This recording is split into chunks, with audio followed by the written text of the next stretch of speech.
Representative Marjorie Taylor Greene was again targeted in a swatting incident. That's 2 days in a row. She joins us now to talk about her experience and why she's being targeted. Congresswoman Marjorie Taylor Greene, thank you so much for joining us. Thank you for having me. Congresswoman, you have been swatted yet again 2 nights in a row. This is a new term that I have never heard of. Unfortunately, now I have due to the situation you're dealing with. If you could tell us what exactly is going on. Well, this is something that's new to me too, and it has happened before in the past to people. It's a way for someone to try to get their enemy killed by police.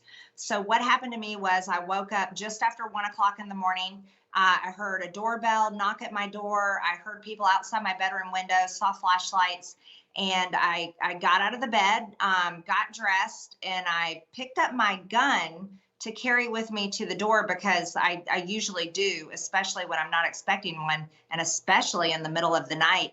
But something told me to put my gun down, and I did not take my gun with me to the door. And so when I went through my foyer and went to the front door where we have windows, I could see police out on the front porch, and they were tactically prepared for a very serious situation, guns drawn, and they were prepared to come in the house.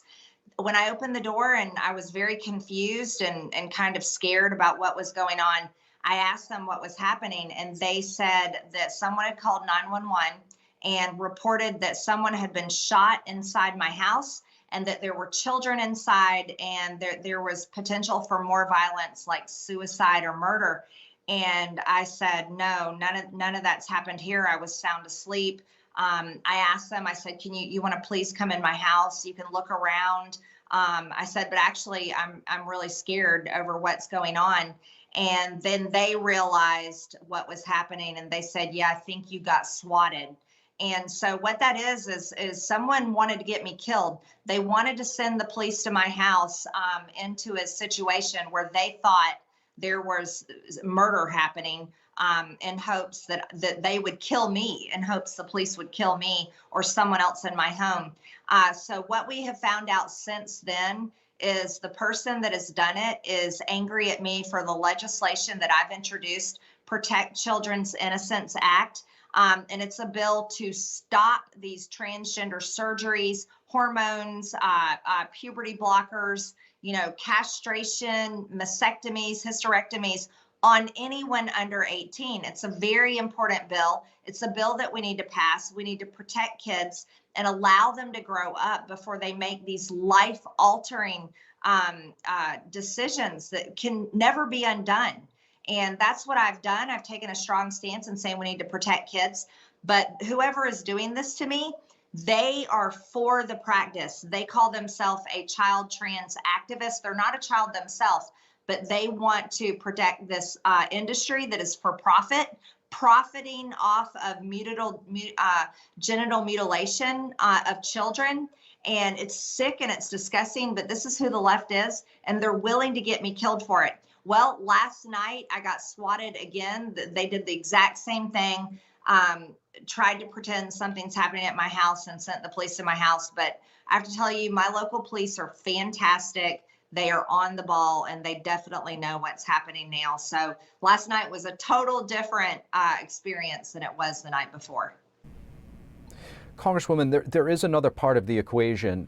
You're obviously a high-profile member of Congress who receives threats, I'm assuming. So you also rely on law enforcement for your protection. So this also raises the issue of police now not knowing what might be a real threat and what is a swatting call. Yes, that is true, and it's a good point. But we have a way to handle that now with them and together. And they want to be able to respond to anything serious at my house, and I know they always will. They monitor my house anyways. They are constantly checking on me. They're always nearby. So I always feel very safe with my local law enforcement. They are fantastic, and I'm so thankful for them. But we also have to find a way to stop police resources from being abused and sent to my house when our local law enforcement, who are already undermanned, the Rome Police Department needs 18 more police officers right now, and they're hiring. So they're already undermanned.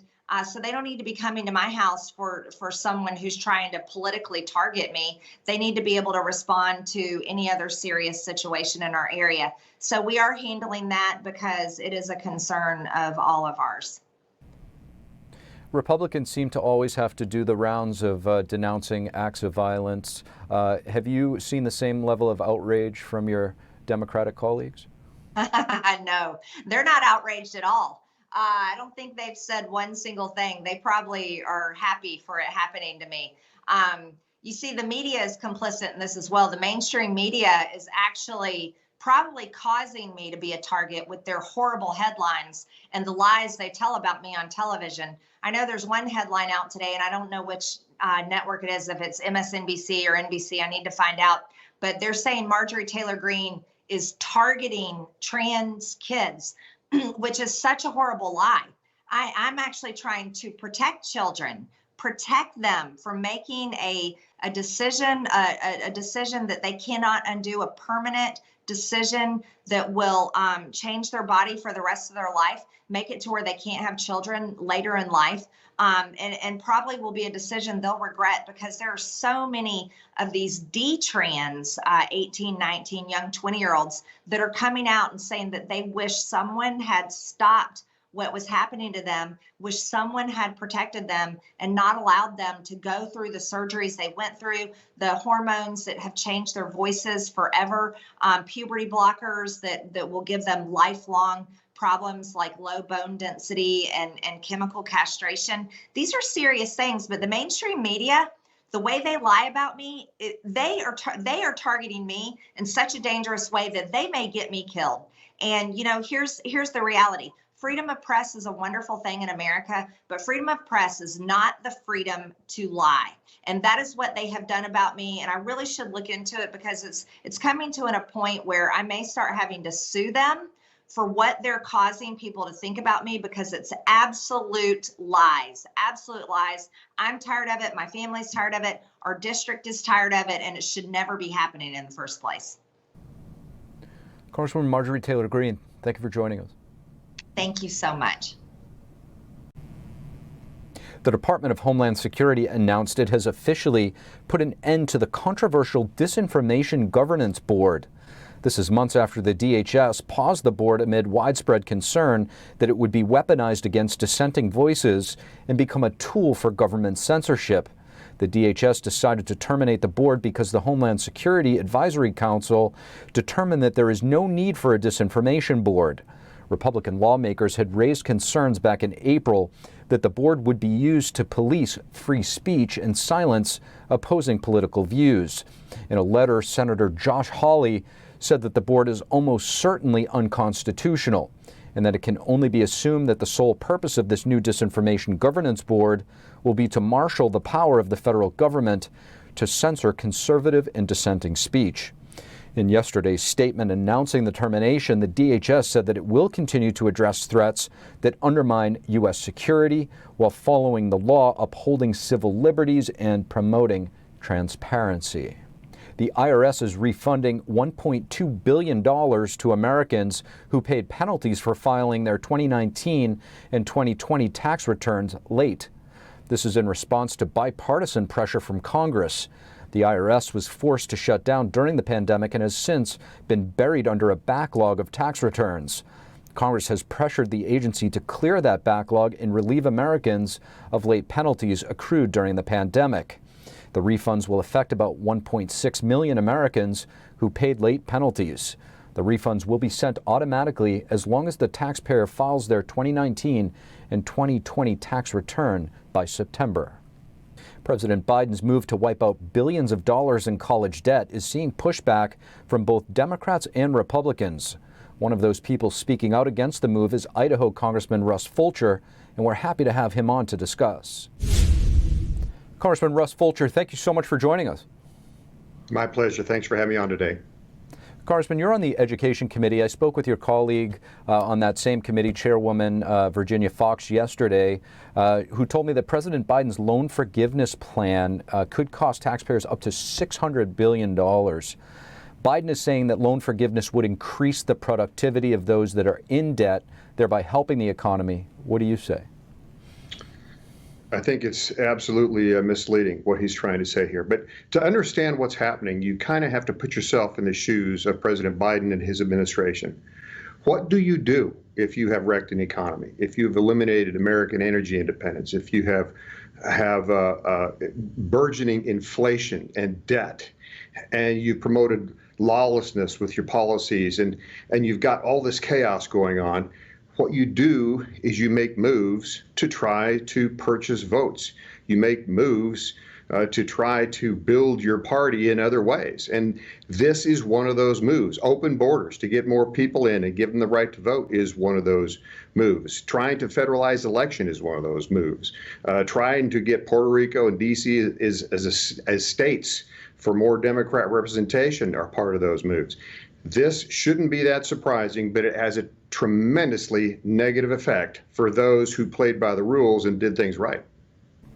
Congressman, less than 40% of Americans have a college degree. The other 60% who don't have a degree, along with small business owners, were also hit very hard by the pandemic and inflation. Who would you say are the biggest winners and the biggest losers here? Well, the biggest winners in the short term are those who frankly deserve it the least. It's those who have gone out and in many cases may never have even finished their degree, or have gotten degrees that don't directly apply to employment, the transfer. The biggest losers are those who did the right things, that they paid off their loans, or they chose to go into the workforce or through a professional technical training or in some other path other than taking loans. And now they're having to pay for those who did. And you know, the government shouldn't be involved in the loan business in the first place. I think it was 1993, Student Loan Reform Act, where the federal government opened up the door for federalized loans, and private companies had always done that in the past. Fast forward to 2010, federal loans became mandated that it go through the government. And so what happened? Tuition rates jumped because these colleges and higher education institutions realized, hey, there's easy money to be had out there. They encourage students to take on this debt. Once again, government is doing things it shouldn't be doing. It shouldn't be involved with this in the first place. It's had negative impacts.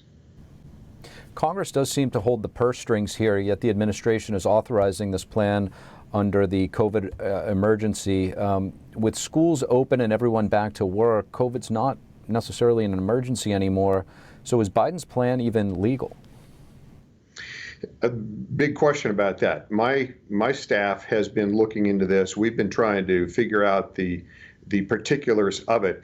There does not appear to be executive privilege on waiving these loans. From a waiver standpoint, it's basically an appropriation. Appropriations are strictly in the hands of the U.S. Congress.